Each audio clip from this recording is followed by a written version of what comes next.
Aceh Besar tidak ada istilah ikutin perintah itu. Saya bertanggung jawab. Kalau ada daerah yang ikutin perintah itu, camat, saya copot camat. Kalau ada kecil ini harus kita kecilin, kecil kita copot, enggak boleh. Kalau camat ini kan harus kita itu perintah pusat, tidak ada.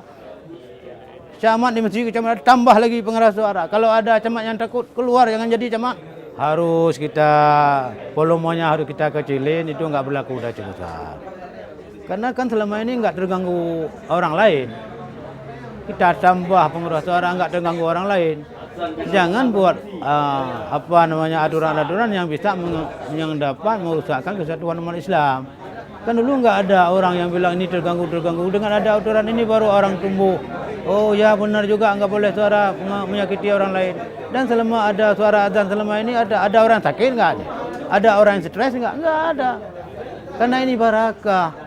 Bila perlu di terminal-terminal, di tempat pelabuhan supaya nampak bahwa syiar Ghudzah Islam di Aceh lebih hebat.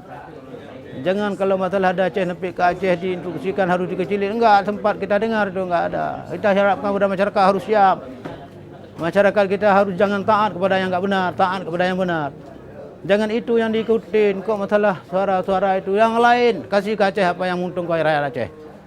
Jangan mengganggu orang Aceh aja. Enggak boleh. Nah, yang lain ada enggak untuk memakmurkan rakyat Aceh? Jangan masalah suara dikecilin, dibesarin. Bila perlu besarin semua tuh. Di mana-mana besarin semua, yang enggak cukup minta kepada pemerintah biar banyak corong-corong itu yang besar. Insyaallah, ya. Jadi masyarakat jangan takut dan pemerintah juga jangan usah takut, enggak perlu takut. Yang kita takut Allah. Manusia itu apa? Ada kekurangan besok udah mati lah. Jadi Aceh Besar tidak akan mengikuti. Oh tidak. Aceh Besar tidak ada istilah ikutin perintah itu. Saya bertanggung jawab. Kalau ada daerah yang ikutin perintah itu, camat, saya copot camat. Kalau ada kecil ini harus kita kecilin, kecil kita copot, enggak boleh. Kalau camat ini kan harus kita itu perintah pusat, tidak ada. Camat di masjid camat tambah lagi pengeras suara. Kalau ada camat yang takut keluar, jangan jadi camat. Gitu. Tidak semua aturan pemerintah harus diikuti ya, Pak? Oh, enggak semua aturan harus diikuti. Aturan kalau kita ikuti, ini terbentur dengan aturan Allah. Hentikan aturan manusia. Aturan manusia ini berjalan selama manusia itu berkuasa.